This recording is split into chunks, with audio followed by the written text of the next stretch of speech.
Hello દોસ્તો, Mahesh computer technology YouTube ચેનલમાં આપનું સ્વાગત છે। આજે આપણે વાત કરીશું ખેલ સહાયક, બરાબર, જેને જનરલી આપણે ખેલ સહાયક તરીકે, વ્યાયામ શિક્ષક તરીકે ઓળખતા, એની ભરતી થવાની નજીકમાં છે, એટલે કે ટૂંકમાં છે। કઈ રીતે શું પ્રોસેસ છે અને એની વેકેન્સી છે, અંદાજે 5000 જેટલા શિક્ષકો લેવાના છે। કઈ શાળામાં? સરકારી શાળાની અંદર, બરાબર। આ સ્પોર્ટ્સ શિક્ષકોની ભરતી થશે એવું જાહેર કરી દેવામાં આવ્યું છે। કોણે? જે નવા નાયબ સીએમ છે તે એમણે કરી દીધું છે, બરાબર। હવે એમણે વાત કઈ રીતે કરી છે કે ગુજરાત રાજ્ય અને દેશભરની અંદર નાગરિકો જે છે એની અંદર 2030ની અંદર કોમનવેલ્થને આ બધી યોજાવાની છે, બરાબર।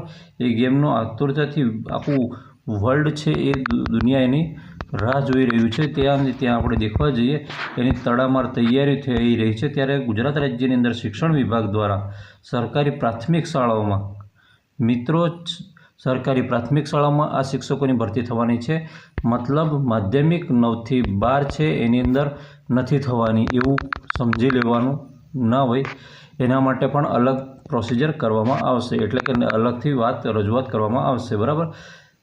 હવે અહીંયા વાત તો એ દુઃખની વાત છે કે બંનેની સાથે સાથે લઈ લે તો ક્યાં વાંધો પડે છે। સ્પોર્ટ્સ શિક્ષકો છે જેને ખેલ સહાયક તરીકે ભરવાનું આયોજન કરવામાં આવ્યું હતું। ભૂતકાળમાં કરાર આધારિત આ શિક્ષકો લેવાના થયા હતા। કેટલા? 21,000ની ફિક્સ પગાર પર, તમને કદાચ યાદ હોય તો।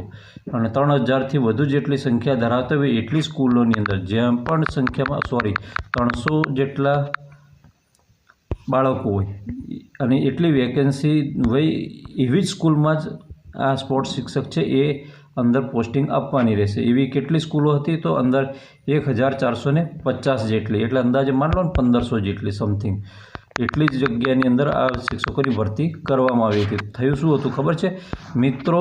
એમની અંદર મૂળ જેટલી વેકેન્સી હતી ને એટલા ટીચરો જ નહોતા મળ્યા ભૂતકાળમાં, એટલે કે કોઈ ઇન્ટરેસ્ટ ધરાવતું નથી, કરારની અંદર કોઈ પણ જવા માંગતું નથી। હું પોતે એમ કહું છું કે કરી દો તો આમે રિક્વાયરમેન્ટ કાયમી કરી દો તો ક્યાં વાંધો છે। આપણે પેલા સિમ્પલ શિક્ષકો છે એ ભરીએ જ છીએ ને એ રીતે, તો આમને પણ કાયમી કરો તો સારું છે, બરાબર। આ એક કાયમી કરવા જેવા છે, એક કોમ્પ્યુટર ટીચર કાયમી કરવા જેવા છે, એક મ્યુઝિક ટીચર છે, બરાબર, જે કલા છે, કલા ટીચર એ કાયમી ભરતી કરી દેવી જોઈએ, બરાબર। હવે આગામી દિવસમાં નવા ઉમેદવારોની પસંદગી કરવા માટે રાજ્ય પરીક્ષા બોર્ડ દ્વારા પરીક્ષાનું આયોજન કરવામાં આવશે, બરાબર। સરકારની મંજૂરી બાદ બોર્ડ પરીક્ષા અંગેનું જાહેરનામું પ્રસિદ્ધ કરાશે। હવે એવું કીધું કે સરકારની જ્યારે મંજૂરી મળશે ત્યારે બોર્ડ દ્વારા એક નોટિફિકેશન પાડવામાં આવશે। શું આવશે? સેટ, સ્પોર્ટ્સ એપ્ટિટ્યૂડ ટેસ્ટ, બરાબર। અને એ આ સેટ પાસ કરેલો છે ને એને એવું કશું નહીં કે માન લો 6 થી 8માં ચાલે, આ સેટ પાસવાળાને પહેલા ધોરણથી માંડીને 12મા ધોરણ સુધીના કોઈપણ જગ્યાએ આ લોકો એટલે કે બોર્ડ છે પસંદગી આપી શકશે, એની જગ્યા એ કરી શકશે, બરાબર। હવે આ રાજ્યની સરકારી પ્રાથમિક શાળા છે એની અંદર 21,000 જેટલો ફિક્સ પગાર, મેં હમણાં વાત કરી હતી ને એટલો પગાર આપીને કરાર આધારિત અમને ખેલ સહાયક બનાવી દેવાના, બરાબર, કરી દેવાનો ખેલ એમનો। પછી શિક્ષણ વિભાગ દ્વારા આયોજન કરવામાં આવ્યું હતું ભૂતકાળમાં, બરાબર। તો હવે આ જે રાજ્ય પરીક્ષા બોર્ડ દ્વારા લેવાયેલ અભિરુચિ કસોટીમાં આખા રાજ્યમાં લાયક ઉમેદવારોની સંખ્યા જ માત્ર 1700 જેટલી, મેં હમણાં વાત કરી હતી કે માત્ર ઉમેદવારો પાસ થયેલા જ 1700 જેટલા હતા। પછી ક્યાં જવાના છે? તો પછી આપણા 1450 જેટલી જ વેકેન્સી ભરાય ને, તો એટલી નથી ભરાઈ, એનાથી ડાઉન ગઈ હતી, એટલે કે 1386 જેટલી પસંદગી થઈ હતી। એટલા જ ઉમેદવારો હાજર થયા, બાકીના લેટ ગો કરી દીધું। આ કોણ મગજમારી કરવા જાય?